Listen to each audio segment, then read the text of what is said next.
Welcome back Aisha's കിച്ചണിലേക്ക് എല്ലാവർക്കും സ്വാഗതം. ഇന്ന് നല്ലൊരു മുട്ട റോസ്റ്റിൻ്റെ റെസിപ്പിയാണ് ഷെയർ ചെയ്യാൻ പോകുന്നത്. ഒരു നാടൻ മുട്ട റോസ്റ്റാണ്.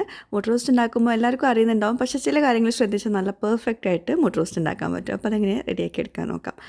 ആദ്യം ഒരു പാൻ ചൂടാക്കിയിട്ട് കുറച്ച് വെളിച്ചെണ്ണ ഒഴിച്ചു കൊടുക്കുന്നുണ്ട്. വെളിച്ചെണ്ണ കുറച്ച് കൂടുതൽ വേണ്ടി വരും കേട്ടോ, കാരണം ആ ഒരു കറക്റ്റ് ഉള്ളിയൊക്കെ വഴണ്ട് വരണ്ടേ. പിന്നെ ആദ്യം തന്നെ കുറച്ച് കറിവേപ്പില ഇട്ടിട്ടുണ്ട്. പിന്നെ വെളുത്തുള്ളി കൂടുതലും, ഇഞ്ചി ചെറിയൊരു കഷ്ണം ചോപ്പ് ചെയ്തതാണ്. പച്ചമുളക് ഒരെണ്ണം ഇട്ട് കൊടുത്തിട്ടുള്ളൂ. ഒന്നിട്ട് വഴറ്റിയെടുത്ത ശേഷം അവിടെ എണ്ണ ഉണ്ടാവുമല്ലോ അതിലേക്ക് 1 ടീസ്പൂണ് മുളക് പൊടിയും 1/4 ടീസ്പൂണ് മഞ്ഞൾപ്പൊടിയും കൂടി ചേർത്ത് കൊടുക്കുക. എരിവ് ഇഷ്ടമുള്ളവരാണെങ്കിൽ കുറച്ചുകൂടെ മുളക് പൊടി ചേർത്തോളൂ. എന്നിട്ട് ഒന്നിട്ട് വഴറ്റിയെടുക്കാം. അപ്പം ആ ഒരു മസാല ഒന്ന് കുക്കായിക്കോട്ടെ ചെറിയ ഫ്ലെയിമിൽ വെച്ചിട്ട്. എന്നിട്ട് ഇതിലോട്ട് ഞാൻ 4 വലിയ സവോള കനം കുറച്ച് അരിഞ്ഞാണ് ചേർത്തിട്ടുള്ളത്. മുട്ട റോസ്റ്റൊക്കെ ഉണ്ടാക്കുമ്പം 2 സവോള വെച്ചിട്ടൊന്നും ഉണ്ടാക്കിയാൽ അത് പെർഫെക്റ്റ് ആയിട്ട് കിട്ടില്ല. അത്യാവശ്യം സവോള വേണം കേട്ടോ. പിന്നെ സവോള നന്നായിട്ട് വഴണ്ട് വരും വേണം. ആവശ്യത്തിന് ഉപ്പ് ചേർത്തിട്ട് നന്നായിട്ട് ഇളക്കി യോജിപ്പിച്ച് കൊടുക്കുക. അടച്ച് വെച്ചിട്ട് നന്നായിട്ട് കുക്ക് ചെയ്യണം. സവോള നന്നായിട്ട് വഴണ്ട് വന്ന് കളറൊക്കെ മാറി വന്ന ശേഷം മാത്രം തക്കാളി ചേർത്ത് കൊടുക്കാവൂ. അപ്പോൾ അടച്ച് വെച്ചിട്ട് നന്നായിട്ട് വേവിച്ചെടുക്കാം. പലരും പല രീതിയിലായിരിക്കും മുട്ട റോസ്റ്റൊക്കെ ഉണ്ടാക്കുക. കുറച്ച് സവോള വെച്ചിട്ട് കുറച്ച് വെള്ളമൊക്കെ ഒഴിച്ചിട്ടായിരിക്കും മുട്ട റോസ്റ്റൊക്കെ ഉണ്ടാക്കുന്നത്. അപ്പോൾ ഇതിലൊട്ടും വെള്ളം ഒഴിക്കാത്ത മുട്ട റോസ്റ്റാണ്. നമ്മൾ കടയിൽ നിന്നൊക്കെ വാങ്ങിക്കുമ്പം മുട്ട റോസ്റ്റൊക്കെ ഭയങ്കര ഡ്രൈ ആയിട്ടുണ്ടാവില്ലേ, ആ ഒരു രീതിയിലാണ് ഉണ്ടാക്കുന്നത് കേട്ടോ. ഇനി ഇതിലോട്ട് ഞാൻ ഒരു 2 ചെറിയ തക്കാളി അല്ലെങ്കിൽ ഒരു വലിയ തക്കാളി, ഉള്ളിക്ക് അത്ര തന്നെ തക്കാളി ചേർക്കരുത് കേട്ടോ.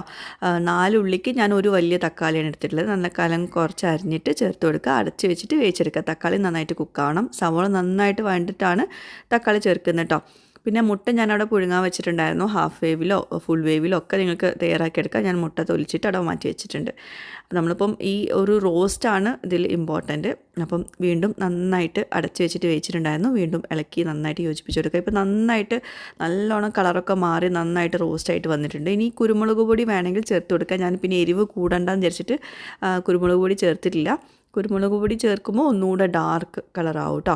അപ്പോൾ ഇത് അത്യാവശ്യം റോസ്റ്റൊക്കെ നന്നായിട്ട് കുക്കായിട്ടുണ്ട്. ഉപ്പൊക്കെ ആവശ്യത്തിനൊക്കെ ഇട്ട് കൊടുത്തിട്ടുണ്ട്. ഇനി ഇതുപോലൊരു സ്പേസ് ആക്കിയിട്ട് ആ മുട്ട അതിലൊന്നിങ്ങനെ ഒന്ന് വരിഞ്ഞിട്ട്, മുട്ട തൊലിച്ച ശേഷം വരിഞ്ഞ ശേഷം ഇതുപോലെ ഇട്ട് കൊടുക്കുക. എന്നിട്ട് അതിലൊന്നും അങ്ങോട്ട് കമ്പൈൻ ചെയ്ത് കൊടുക്കുക. ആദ്യം തന്നെ മുട്ട ഇട്ടിട്ട് എണ്ണയിൽ ഇങ്ങനെ വറുത്തെടുക്കേണ്ടൊന്നും ആവശ്യമില്ല. ഇതുപോലെ ലാസ്റ്റ് ഇട്ട് കൊടുത്താൽ മതി. ഒരുപാട് പേർക്ക് അറിയുന്ന റെസിപ്പി തന്നെയായിരിക്കും. പക്ഷേ ചിലരൊക്കെ പറയാറുണ്ട് ഉള്ളി ഇങ്ങോട്ട് പെർഫെക്റ്റ് ആവുന്നില്ല, കളർ കൊണ്ട് വരുന്നില്ല എന്നൊക്കെ. അപ്പം ഇത് നല്ല പെർഫെക്റ്റ് റെസിപ്പിയാണ്. എല്ലാവരും ട്രൈ ചെയ്യണം കേട്ടോ. പിന്നെ ലാസ്റ്റ് കുറച്ച് മല്ലിയില വെച്ചിട്ട് ഗാർണിഷ് ചെയ്തിട്ടുണ്ട്. അപ്പോൾ ഇതാ നമ്മുടെ മുട്ട റോസ്റ്റ്. ചപ്പാത്തിയുടെ കൂടെ ദോശയുടെ കൂടെ ഒക്കെ നല്ല കോമ്പിനേഷൻ വരുന്ന ഒരു മുട്ട റോസ്റ്റാണ്. എല്ലാവരും ട്രൈ ചെയ്യണം കേട്ടോ. അപ്പം ഇത് നമുക്ക് കുറച്ചധികം ഉള്ളി വേണ്ടി വരും. ഉള്ളിയുടെ കാര്യത്തിൽ ഒരു പിശുക്കും കാണിക്കരുത്. മുട്ട റോസ്റ്റ് നല്ല പെർഫെക്റ്റ് ആവണമെങ്കിൽ നല്ല അത്യാവശ്യം ഉള്ളി വേണം. അപ്പോൾ എല്ലാവരും ട്രൈ ചെയ്തിട്ട് ഫീഡ്ബാക്ക്സ് എഴുതി അറിയിക്കുക.